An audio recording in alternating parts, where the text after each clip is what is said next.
Welcome friends. আজকে নিয়ে এসেছি মাটন কষা রেসিপিটা তোমরা দেখতে থাকো। এই মাটনটা কিন্তু সব কিছুর সাথেই মানাবে। মিস্টার রান্নাঘর থেকে সোমা বলছি। আশা করি বন্ধুরা তোমরা সবাই ভালো আছো। মাটনের জন্য কিন্তু মাটন নিয়েছি, তার সাথে মাটনের চর্বি আর নিয়েছি কিছু বেরেস্তা করব পেঁয়াজ আর টমেটোটাও কিন্তু আমি পেস্ট করব না, পেস্ট করব হচ্ছে পেঁয়াজ আদা রসুন কাঁচা লঙ্কা মিক্সিতে রাখা, সেটা কিন্তু আমি পেস্ট করব। এই পেস্টটা দিয়ে কিন্তু আমি মাটনটাকে ম্যারিনেট করব আর টমেটোটা কিন্তু পরে সাতলানোর সময় দেব। দেখতে থাকো তোমরা কিভাবে আমি মাটনটা রেডি করছি। এই মাটনটা কিন্তু সব কিছুর সাথেই ভালো লাগবে, রুটি লুচি পরোটা বা ভাত সব কিছুর সাথেই যাতে খাওয়া যায় সেইভাবে আমি রেসিপিটা রেডি করেছি। দিয়ে দিলাম পেঁয়াজ আদা রসুন কাঁচা লঙ্কার পেস্টটা। 1.5 কিলো মাটনের জন্য নিয়েছি হচ্ছে 4টে পেঁয়াজ আর বেশ কিছুটা রসুন আদা আর কাঁচা লঙ্কার পেস্টটা সব দিয়ে কিন্তু আমি ম্যারিনেট করেছি। আর ম্যারিনেট করে কিন্তু বেশ কিছুক্ষণ রাখতে হবে। তারপরে মাটনের চর্বিটা আমি তেলের মধ্যে দিয়ে আলুটাকে ভেজে নিচ্ছি।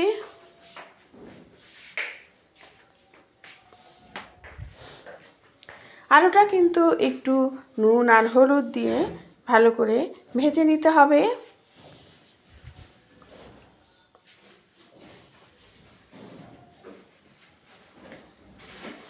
তারপরে আলুটা আমি তুলে নিলাম। তারপরে ফোড়ন দেব হচ্ছে গোটা গরম মশলা। ফোড়ন দেওয়ার পর আমি কিন্তু পেঁয়াজ যেটা কেটে রেখেছিলাম সেটাকে আমি বেরেস্তা করে ভাজবো।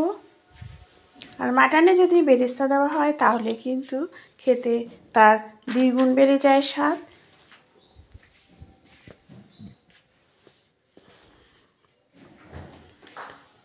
আর বেরেস্তার জন্য নিয়েছি হচ্ছে দুটো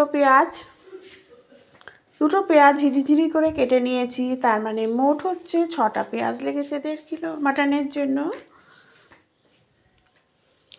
আর পেঁয়াজটা দেখো নুন দিয়ে একটু ভেজে নিয়েছি, ফলে একটু যখন নরম হয়ে গেছে তখন কিন্তু আমি চিনিটা দিলাম। চিনিটা দিলে কিন্তু কালারটা ভালো আসবে।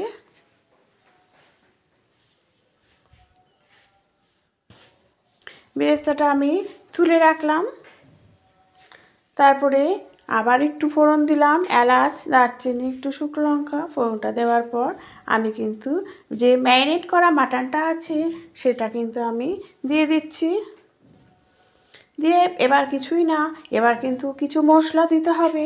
শুকনো লঙ্কার গুঁড়ো, গোলমরিচের গুঁড়ো, ধনে জিরে গুঁড়ো সব দিয়ে আমি কিন্তু মাটনটা ভালো করে কষাবো।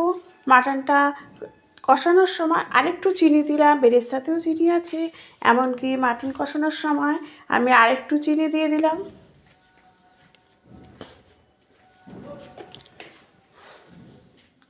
আর একটু চিনি দিয়ে তারপরে আমি কষাতে কষাতে টমেটোটাও দিয়ে দিলাম যাতে খুব ভালো মতো কষানো হয়।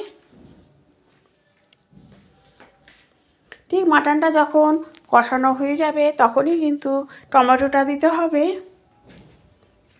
তারপরে কিছু চর্বি আবার দিয়ে দিলাম। এই সাতলানোর সময় এই চর্বিটা শেষের দিকে দিলাম যাতে গলে না যায়। যতই তুমি সিটি মারো এই চর্বিটা কিন্তু এক ফোঁটাও গলবে না। অনেকেই চর্বি খেতে ভীষণ ভালোবাসো তোমরা, জানি। অনেক সময় অনেকেই বলে চর্বি গলে যায়, কিন্তু এইভাবে করবে দেখবে এক ফোঁটাও গলবে না।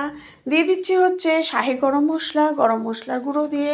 তারপরে আমি কিন্তু একটা দেখো যে ঝোল করব সেই ঝোলের জন্য কিন্তু যেটা আমি করব দেখতে থাকো তোমরা, তাহলেই বুঝবে যে তাহলে মাটনের কালার এত সুন্দর কিভাবে আসে।